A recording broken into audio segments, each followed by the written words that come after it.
So when I was 30, I burnt out and I got sick. I was in bed for 7 months and I was pretty much out of ministry for a year. It was utterly, utterly horrible. And I had to sort of give away my ministry for a year. And in that year, God profoundly transformed me.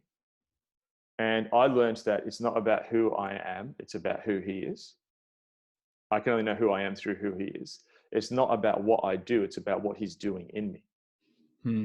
And it's not, the measuring point is not what my other peers are doing. It's actually the measuring point is what He wants to do. And it was literally detox. I was a junkie and I went to rehab, full cold turkey. And, I'm not going to say I came out of that year like completely, none of this stuff is a problem. It's been an ongoing thing. But I believe that what God is going to do through this pandemic, I saw, I've seen stuff with my kids. Like my daughter came to the supermarket in that panic buying week and we saw empty shelves and we know the supermarket manager down there who's ripping with a box cutter things and there's panic and there was security. We had someone stabbed at a supermarket. It was mad, not in Melbourne that day. And my daughter saw that. That will build resilience more than any program can build. That will build resilience in her. So this is actually a moment, I believe, for millennial leaders coming up, which will be the making of them. Underline if they accept the gift of the season and step into it with openness. My sister-in-law, who works with me, Terry, she's Cambodian. She was born in a refugee camp on the Thai border. And it was really, really interesting. She said to her mum, "How are you coping?" Her mum's in Sydney. And she said, "How are you coping? What are you doing?" And she goes, This is what I've learned to do. Now she carried her kids. They walked from their house when the Khmer Rouge came. They left the house. They had to flee. They walked through war zones and minefields to get to the Thai border, to the refugee camp. And she said, basically to Terry, "I'm just going to do what I did then." What you did is you just walked in the footsteps of the person in front of you.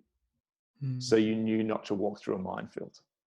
So you didn't think ahead. You didn't plan. You couldn't game it out. You couldn't dominate at escaping the Khmer Rouge. It was a hugely humbling moment. And all you could do is walk in the footsteps of the person in front of you. And she just said to Terry, this woman in Western Sydney who's a Cambodian refugee, best advice, COVID-19. I'm just going to walk in Jesus' footsteps, one step ahead at a time. And that is a profoundly humbling approach for leaders who face the temptation at the moment to dominate and gain platform and prestige from doing coronavirus the best. That's not the lesson of the moment. The lesson of the moment is, I'm shaping you, young leader. And I think Daryl's 100% right. that cave moment, David in the cave, John on Patmos, Paul in jail. I think they're the three examples he gave. But again, you can look at these through history. They came at a moment of actual hedging in to expand. And Daryl says in his book on Revelations that what is revealed in the moment of crisis to John is the cosmic Christ. Christ ascended at the right hand of the Father, who's in control of the universe. That when you feel out of control, that's actually when Christ in control is revealed to you. There's going to be some leaders, not all, some leaders who at this moment discover that it's actually in Him that we have life.